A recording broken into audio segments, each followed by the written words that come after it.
this video, we are going to take a look at how you can add contacts in your StudySocius platform. So the first thing we want to do is sign in. So we click on sign in, and it will bring us to the dashboard where you keep track of all your activities and your goals and assignments and everything that we really need to have in order to be a completely organized student, highly effective and highly productive in your endeavors. Now, there is a feature here known as the contacts, and when you click on that, it brings up an interface where you can put in all your contacts. And these contacts may be pertinent information for your lecturers, professors, or even your course mates, or anybody that is involved one way or the other in your learning experience. Now, there are already some contacts in this particular account, but let's add a new contact, and this is the page that is going to bring up. So let's put in Jason, and then last name, let's do Ball, and title. Let's say this is a teaching assistant. So let's put in the email, and you can add the phone number, address, and so on and so forth, but I'm not going to actually populate that here. So for notes, let's say this is teaching assistant for pharmaceutical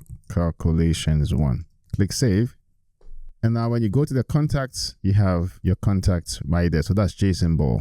Now, when you click on these 3 dots, it gives you the option to open, edit, or delete. So if you click delete, it's going to delete the entire contact. But if you click open, it brings up this very nice interface. It tells you the name, who added it, and the title, and some notes, the note that you put in. So you could quickly have access to the information that you need. And if you need to reach out to your colleague or your faculty or teaching assistant, whatever the need may be, it's a very nice place to easily come to and pick up that information. Now, if you want to edit, just click on edit contact, and it brings you back to this original page, and then you can make the corrections. So that's how you add contacts in StudySocius. And in the next video, we're going to talk about how to use the share feature in StudySocius.